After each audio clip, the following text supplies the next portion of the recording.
அனைவருக்கும் வணக்கம். Welcome to my channel. இன்றைக்கி குழந்தைங்களுக்கு நல்ல உடம்பு வெயிட் போடுறதுக்கு ரொம்பவே ஹெல்த்தியான ஒரு ஈஸியான ரெசிபி எப்படி செய்கிறதுன்னு சொல்லி பார்க்கலாம். இந்த பேபி ஃபுட்டு நம்ம ரொம்ப ஈஸியாக செஞ்சிடலாங்க. இதுக்கு தேவையான பொருட்கள் என்னென்னு சொல்லி நான் டிஸ்கிரிப்ஷனில் கொடுத்துட்றேன், அங்கேருந்து பார்த்துக்கோங்க. இப்போ வாங்க எப்படி செய்கிறதுன்னு பார்க்கலாம்.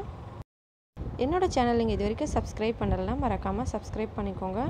அதோட பக்கத்தில் இருக்க பெல் பட்டனையும் ப்ரெஸ் பண்ணிக்கோங்க. நான் எப்போ வீடியோஸ் அப்லோட் பண்ணாலும் உங்களுக்கு உடனே நோட்டிஃபிகேஷன் வந்துடும். முதல்ல நான் இங்கே ஒரு பப்பாளி காய் வச்சுருக்கேன். இது நல்ல காய்ங்க. ஈஸியாக எல்லாருக்கும் வீடுங்கள்லேயே கிடைக்கும். இருந்தாலும் கிடைக்காதவங்க கடையிலேருந்து வாங்கி யூஸ் பண்ணுவீங்க. இது உடம்புக்கு ரொம்ப நல்லது. இந்த பப்பாளி காய் குழந்தைங்களுக்கு கொடுத்தோம்னா அவங்க உடம்பு நல்லா ஹெல்த்தியாக இருப்பாங்க. அதோட இது காயாகவும் சாப்பிடலாம், இந்த பழுத்த அப்புறமாவும் சாப்பிடுவாங்க. எல்லாருக்குமே தெரிஞ்சிருக்கும். நம்ம இந்த காயை வச்சு ஒரு பேபி ஃபுட் செய்யலாம்.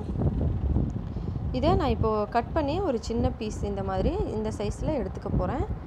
அதை எடுத்துகிட்டு தோல் சீவிட்டு உள்ளே கொட்டை இருந்தால் அதை க்ளீன் பண்ணி சின்ன சின்னதாக கட் பண்ணிக்கிறேன். இது காயினால் இன்னும் சரியாக கொட்டை இருக்காது.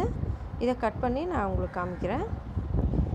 இப்போ பாருங்கள், நான் இந்த மாதிரி சின்ன சின்ன சைஸஸாக கட் பண்ணி இதை தண்ணியில் போட்டு வச்சுருக்கேன். இதை நல்லா கழுவிக்கோங்க. ஒரு 2 முறை தண்ணி ஊற்றி நல்லா அலசிக்கோங்க. இந்த மாதிரி இதில் இந்த மாதிரி இந்த சின்ன சின்ன கொட்டையெல்லாம் இருந்தால் சுத்தமாக அதை க்ளீன் பண்ணிவிட்டு இந்த காய் மட்டும் தோல் சீவி இந்த மாதிரி சின்ன சின்னதாக கட் பண்ணி வச்சுக்கோங்க. இப்போ ஒரு பாத்திரத்தில் நான் ஒரு 1.5 கப் தண்ணி வச்சுருக்கேன். தண்ணி நல்லா சூடாகிட்டுருக்கு. இந்த ஸ்டேஜில் இந்த காய் இதில் ஆட் பண்ணிடலாம். ஆட் பண்ணிவிட்டு நீங்கள் குக்கரில் வைக்கிற மாதிரி இருந்தாலும் வச்சுக்கலாம். ஒரு 1/2 ஸ்பூன் மஞ்சத்தூள், தேவையான அளவு உப்பு சேர்த்துடலாம். குக்கரில் வைக்கிற மாதிரி இருந்தால் தண்ணி கொஞ்சம் ஒரு கப் மாதிரி வச்சுட்டு நீங்கள் அப்படியே டைரெக்டாக ஒரு 4 விசில் விட்டிங்கன்னா இது ரெடி ஆயிரும். துவரம்பருப்பு ஒரு 1/4 கப் சேர்க்குறேன். இந்த காய் ஒரு 1/2 கப் இருக்குன்னா துவரம்பருப்பு ஒரு 1/4 கப் சேர்த்துக்கலாம். இந்த மூக்கடலை இது இந்த கொண்டக்கடலைன்னு சொல்லுவாங்க இல்லைங்களா, அது பெரிய சைஸு. நான் தண்ணியில் நைட் ஃபுல்லாக ஊற வச்சு காலையில் வேக வச்சுட்டு தோல் இந்த மாதிரி உரிச்சிட்டு வச்சுருக்கேன். ஒரு 2 ஸ்பூன் போல் இருக்குது.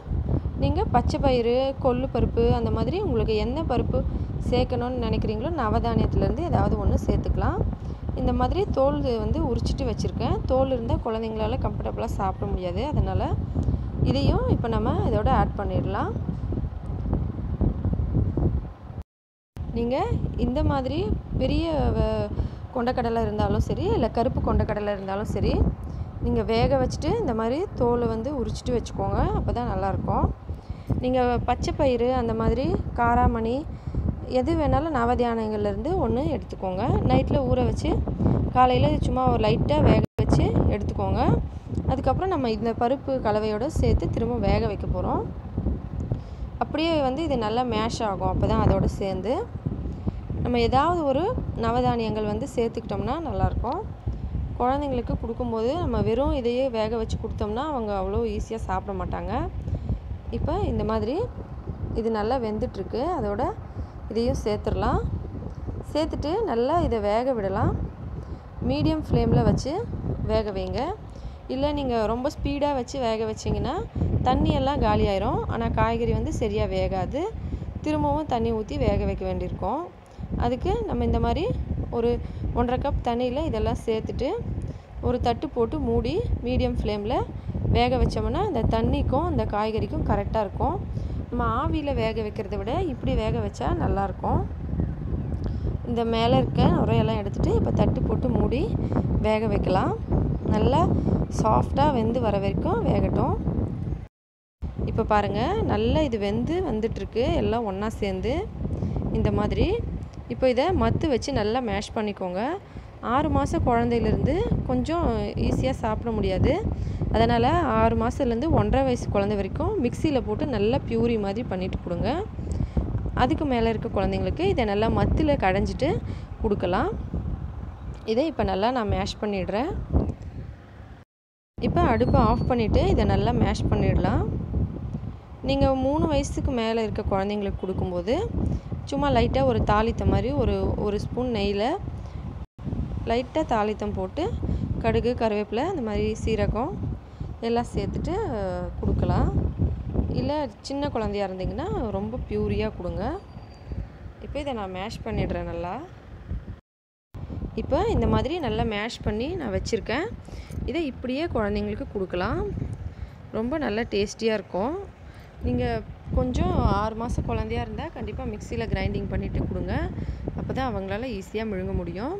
இது நல்லா வெயிட் போடும். குழந்தைங்களுக்கு நல்லா ஹெல்த்தியாக இருப்பாங்க. நம்ம தினமும் ஒரே மாதிரி சமைச்சு கொடுத்தா அவங்களுக்கே போர் அடிச்சிடும். அதனால தான் டிஃப்ரெண்ட்டாக சமைச்சு கொடுத்தோம்னா அவங்களும் விரும்பி சாப்பிடுவாங்க.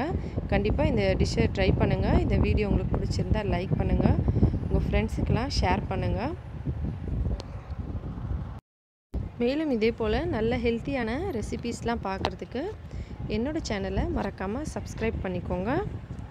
இதே போல் எனக்கு எப்போவுமே சப்போர்ட் பண்ணுங்கள். நன்றி, வணக்கம்.